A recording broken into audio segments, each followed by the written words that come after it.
Let's go, motherfucker, bro.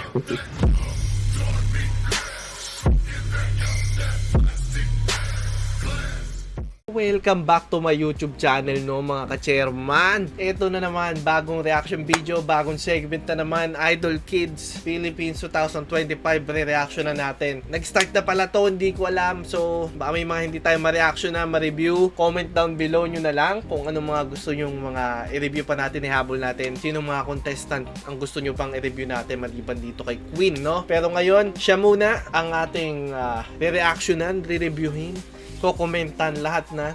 Idol Philippines 2025 Kids Edition. Maganda to kasi JK nandito. Alam ko Idol Philippines din ba siya sumikat? Basta singing contest din. Dito sa Pilipinas siya sumikat. So magandang choice to ng judge na ginawa ng Idol Philippines, no? Sinama nila si JK kasi makikita ni JK yung sarili niya sa kanila. Pati si Angeline, mga audition, sumikat sa mga audition, mga nanalo sa mga contest, sila yung mga bagay na judge dito, no? So, ano pang hinihintay natin? Pakinggan na natin to si Queen. Leaves by Ben and Ben ang kakantayin niya, no? So, ayan. Tara, let's go.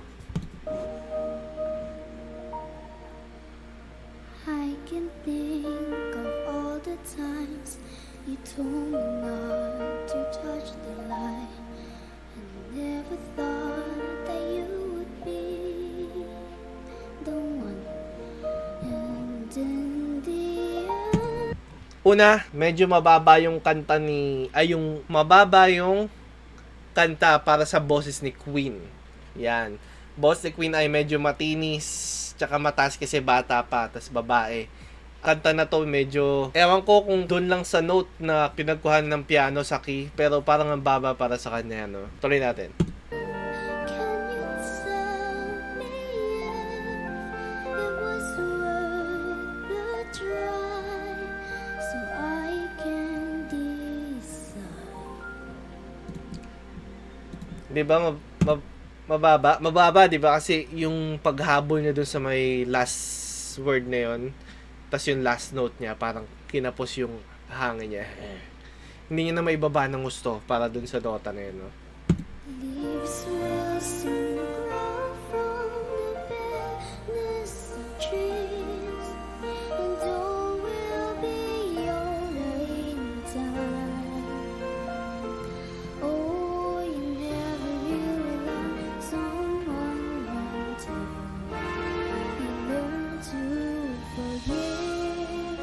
I never thought that I would see. Ito makakapag-build siya sa part na to. Tingnan natin kung makuha niya yung pinakamagandang range niya. But in the end, what makes it worth the fight? No matter what happens, we try to make it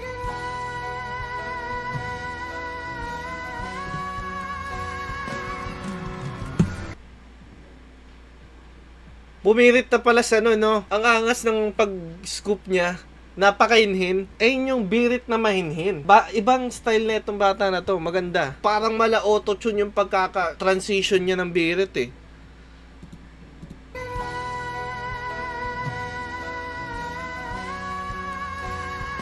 Di ba? Hindi medyo seamless, eh. Biglang ganun bigla, eh. Biglang quitis, eh. Psst.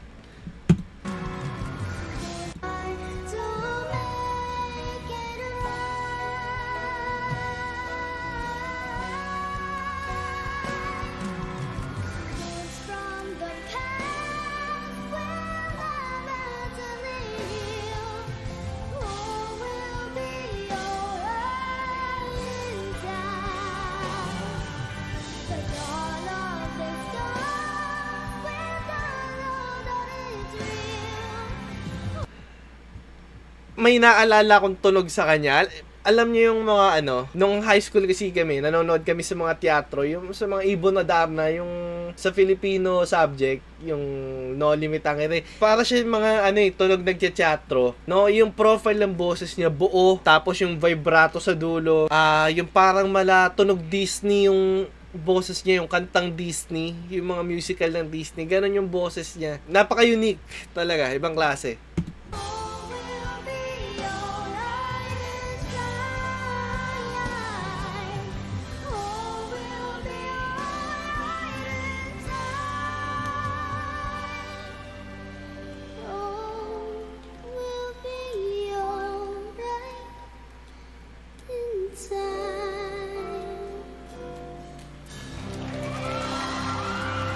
Yun. Yun, no? Sobrang seamless ang birit niya. Ulit natin sa banda yun. Hindi ako makamove on eh. Dito yan.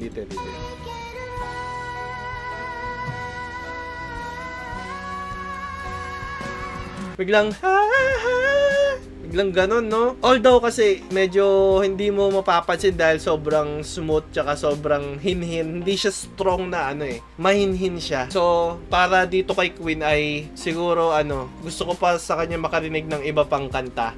Kasi para dito, parang hindi niya all out yung sarili niya eh. Pero feeling ko sumafe lang sila dito na hindi na masyadong bumirit kasi baka hindi kayanin ng boses or baka magkamali pagdating sa stage. So, feeling ko ganun yung ginawa nila kaya etong kanta na to yung pinili nila.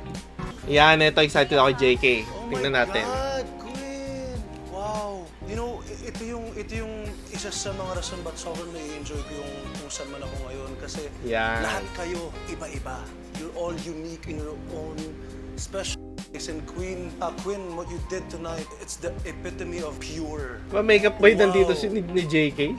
Na I'm parang dumbfounded. itim. I don't know what to say. Oo, makeup na. How you sang, Walang masyadong comment si JK. Ano ba yan? Tama to ng comment sa ilong. Thank you, Judge JK. Judge Angge. Hi, naku, Queen. I don't know what to say. Alam mo ba, pag-start pa lang ng kanta mo, sobra akong naapektuhan.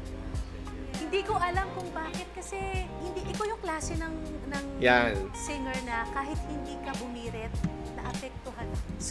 Bumirit siya actually, pero napaka-soft kasi para sa kanta, parang yung kanta kasi hindi naman siya biritan yung leaves, diba? Lang siya chill na medyo lonely, parang ganun. So, iba yung profile ng boses talaga ni Queen. Binagay niya lang dun sa kanta na yun. Pero feeling ko pag kaya niyang mas mataas kesa dito sa kanta ng Ben and Ben na Leaves, may mga mas mataas pa na kanta na kaya ng boses niya. Si Gary, nakita mo yung hawak ko sa'yo kanina kasi tutulong na yung luha ko, sayang yung makeup ko, mahal yung bayan.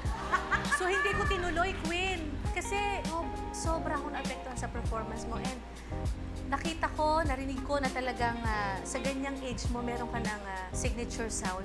And wala akong masabi, congratulations. Yeah. congrats, Queen. Thank you, Judge Angge. Thank you, judges. Wow! So, dyan na nagtatapos ang ating reaction video kay Queen. So, sa akin lang, hindi ko alam kung nakapasok kata siya eh. Nakapasok si Queen dito. So, excited akong makita yung susunod na performance niya. Sana pumili sila para sa boses ni Queen sa ganyang edad. Medyo matinis kasi yung boss ng bata eh. Tsaka babae pa, mas mataas. So, mas kaya pa niya, feeling ko mas kaya pa niya yung mga kantang, mas matataas yung range kesa dito sa mga Ben and Ben na kanta. Mataas yung boses nila pero not to the point na pang boses ni Queen, no? So, ayan, hindi tayo expert dito. Disclaimer lang, hindi tayo expert sa pagkanta. So, purong commentary. And then, kung nag-enjoy kayo sa video na to, comment down below kung ano yung gusto nyong susunod nating i-review, i-reaction video. At, ayun, hopefully, makakita tayo magandang performance dito next round by Queen dito sa my Idol Kids Philippines. And thank you so much again for watching my vlog, reaction video, commentary, kung ano man gusto nyong itawag. Thank you so much. At peace out. See you. Let's go, motherfucker, bro.